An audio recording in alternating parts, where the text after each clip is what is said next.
पाकिस्तान तहरीक इंसाफ को level playing field के नाम पे क्या मुहैया की जा रहा है, पाकिस्तान तहरीक इंसाफ के साथ क्या हुआ है और बाकी जमातों के साथ क्या हो रहा है। सनम जवेद साहबा के हवाले से लेटेस्ट अपडेट्स हैं। FIA के हवाले से खबरें हैं, सहाफ़ियों के लिए खुशखबरी आ चुकी है। पूरी दुनिया में पाकिस्तानी और पाकिस्तान की खुशहाली के लिए उम्मीद है सबका ख्वाब देखने वालों को मेरा सलाम है। ज़ुबैर शबीर, आप देख रहे हैं जी अपडेट्स। आज ही हम जिस चीज़ों पे, जिन खबरों पे जिक्र करेंगे, जिन खबरों की बल्कि बात करेंगे, जिन पे डिस्कशन करेंगे, वो है जी पाकिस्तान तहरीक इंसाफ को लेवल प्लेइंग फील्ड के नाम पे क्या मुहैया की जा रहा है, पाकिस्तान तहरीक इंसाफ के साथ क्या हुआ है और बाकी जमातों के साथ क्या हो रहा है। साथ ही साथ सनम जवेद साहबा के हवाले से लेटेस्ट अपडेट्स हैं और FIA के हवाले से खबरें हैं, सहाफ़ियों के लिए खुशखबरी आ चुकी है, उस पर बात करेंगे। लेकिन उससे पहले आपको बताता चलूँ, अगर आपने अभी तक चैनल को सब्सक्राइब नहीं किया जल्दी से सब्सक्राइब करें, बेल आइकन पे लाजमी क्लिक करें ताकि आने वाली वीडियोस आप तक पहुंच सके। तो जी सबसे पहले स्टार्ट करते हैं। इमरान खान साहब ने कॉल दी थी कि 28 जनवरी को तमाम पाकिस्तान तहरीक इंसाफ के कारकुनान बाहर निकलें रैलियों की सूरत में और पुरअमन अपनी पावर दिखाएं, बताएं कि हम अभी मौजूद हैं, हम उसी तरह से भी खड़े हैं और खान साहब के साथ खड़े हैं और अपनी जो है ना यूनिटी शो करवाएं, लेकिन पुरअमन तरीके से। तो कल पाकिस्तान तहरीक इंसाफ के बहुत से कारकुनान मुल्क के मुख्तलिफ शहरों में और गालबन 18 से ज़्यादा शहरों में इकट्ठे हुए थे, निकले थे रैलियों की सूरत में हर शहर में। उसके बाद क्या होता है? उसके बाद ये होता है जी कि दफ़ा 144 के तहत उन पर कार्रवाई की जाती है, उनकी पकड़ दकड़ शुरू होती है। कल से सोशल मीडिया की जीनत पड़ी हुई हैं बहुत सी वीडियोज़ जिनमें तहरीक इंसाफ के कारकुनान भाग रहे हैं, पीछे पुलिस के डाले लगे हुए हैं, कहीं वो पुरअमन तौर पे पाकिस्तान तहरीक इंसाफ के नारे लगा रहे हैं और आगे उन पर लाठीचार्ज हो रहा है, पकड़ दकड़ हो रही है, उन्हें गिरफ्तार किया जा रहा है, उन पर तशद्दुद किया जा रहा है। किस वजह से किया जा रहा है? इस वजह से कि भाई 144 लगी है। लेकिन दूसरी तरफ अगर देखें तो 12 से ज़्यादा शहरों में कल हुए हैं, खिताब किए हैं मुख्तलिफ सियासी पार्टियों के लीडरान ने, जिसमें नवाज शरीफ साहब मौजूद हैं, जिसमें पाकिस्तान पीपल्स पार्टी के चेयरमैन बिलावल भुट्टो ज़रदारी मौजूद है, जिसमें सिराजुल हक साहब मौजूद है और बाकी बहुत सी पार्टियाँ। उन पे कोई 144 इम्प्लीमेंट नहीं होती क्योंकि लेवल प्लेइंग फील्ड मुहैया की गई है ना पाकिस्तान में। तो अब आप ही देख लें फ्री एंड फेयर इलेक्शंस होंगे या नहीं होंगे सारी सूरत हाल के बाद।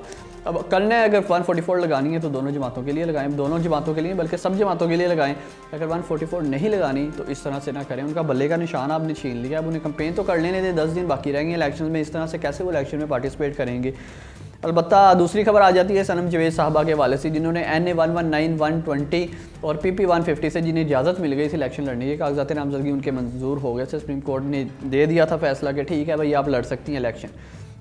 आज उनकी होती है ज़मानत होती है इंसदादी दहशतगर्दी अदालत से, बाहर आती हैं और बाहर आते ही उन्हें फिर से जो है इन्वेस्टिगेशन पुलिस गिरफ़्तार कर लेती है कि आपने शादमान पुलिस स्टेशन पे हमला किया था, आपको गिरफ़्तार किया जाता है, आप पे FIR दर्ज है। जबकि वो गिरफ़्तार जिस बात पे थी, उनकी वकील जो है उनका कहना है कि तकरीबन 6 माह बाद इन्हें गिरफ़्तार किया गया था कि इन्होंने 9 मई के वाक़यात में नून लीग का दफ्तर चलाया था।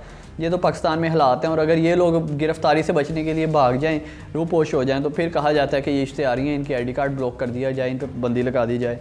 ये मौजूदा सूरत हाल है। साथ ही साथ आपको बताएं तहरीक इंसाफ ने अपना मैनिफेस्टो जो है वो भी जारी कर दिया है और वही वैसे जनरली बातें हैं उनमें, लेकिन जो मेन बात है उसमें कल बैरिस्टर गौहर अली बाबर साहब कर रहे थे, गुफ्तगू कर रहे थे, मीडिया टॉक कर रहे थे। उनका कहना था जो मेन उनका पॉइंट है ना तहरीक इंसाफ का जो P लेबल है वो ये है कि अवाम ही चुनाव करेगी कि हमारा PM कौन है, हमारा प्राइम मिनिस्टर कौन है, हमारा वज़ीर आज़म कौन है। MNAs नहीं करेंगे, हम इस पे जो है करें और किसी हद तक ये प्रेसिडेंशियल फॉर्म ऑफ गवर्नमेंट से मिलता जुलता है। उसके बाद हमारे पास खबर आ जाती है जी 50% से ज़ायद पोलिंग स्टेशन हसास और इंतहाई हसास करार दे दिए गए हैं इलेक्शन कमीशन की तरफ से। रिपोर्ट आई है उसके मुताबिक मुल्क भर में 46,065 पोलिंग स्टेशन ऐसे हैं जो हसास हैं या इंतहाई हसास हैं और दूसरे नंबर पर 6 फरवरी तक तरसील जारी रहेगी और 6 फरवरी से पहले ये तरसील मुकम्मल हो जाएगी। बैलेट पेपर्स और इंतखाबी जो इनके साजो सामान है इंतखाबात के हवाले से, उनकी तरसील शुरू हो चुकी है पाकिस्तान के जितने भी दूर दराज इलाके हैं और कहा जा रहा है कि आर्मी के सख्त पहरे में उनकी तरसील जारी है और उम्मीद है कि 6 फरवरी तक सारा कंप्लीट कर दिया जाएगा। एंड पे आ जाते हैं जी FIA की तरफ से जो नोटिस गए थे सोशल मीडिया यूज़र को, एक्टिविटीज़ को, यूट्यूबर्स को, सहाफ़ियों को, एक लंबी फहरिस्त बन गई थी कि आपने जजिस के खिलाफ महम की है, बात की है। हमने पुराने व्लॉग्स में बल्कि 2 व्लॉग्स में इसके बारे में जिक्र किया जब नोटिस जारी हुआ था, जब उसकी फहरिस्त आई थी। 2 बार हमने जो है ना इस पर डिस्कशन किया। खबर यह है कि FIA को सहाफ़ियों के खिलाफ नोटिस वापस लेने का हुक्म दे दिया गया है सुप्रीम कोर्ट ऑफ पाकिस्तान की जानिब से। इस्लामाबाद सुप्रीम कोर्ट ने तनकीद की बिना पर सहाफ़ियों के खिलाफ जारी नोटिस फौरी वापस लेने के हुक्म देते हुए DG FIA को सहाफ़ियों के साथ मुलाकात करने की हिदायत कर दी। FIA की जानिब से सहाफ़ियों को रास्ता करने के खिलाफ अज़कुर नोटिस केस की समाअत हुई। चीफ जस्टिस काजी फायज़ा की सरबराही में 3 रुकनी बेंच ने समाअत की। अदालत ने हुक्म दिया कि तनकीद करना शहरी और सहाफ़ी का हक है, इसलिए ये मामला सिर्फ तनकीद तक है तो किसी के खिलाफ कोई कार्रवाई ना की जाए।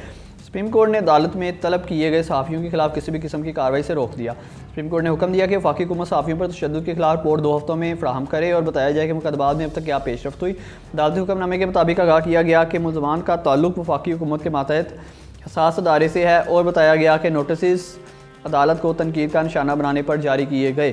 चीफ जस्टिस अटॉर्नी जनरल को दायर की कि गालम गलोच की अलग बात है, लेकिन FIA के महज तनकीद की बिना पर कार्रवाई ना करे। अटॉर्नी जनरल ने हुकूमत की जानिब से तनकीद पर कार्रवाई ना करने की यकीन दहानी करवा दी।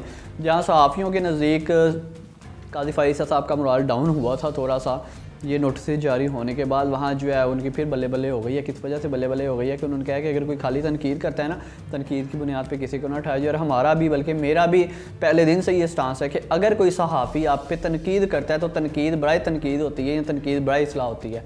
इसका ये मकसद नहीं होता कि आपको टारगेट किया जा रहा है। और बहुत अच्छा जो इनिशिएटिव है काजी फायज़ा साहब का कि उन्होंने खुद कह दिया अगर कोई तनकीद कर रहा है तो तनकीद की बेस पे उसे ना रोका जाए, ना उठाया जाए।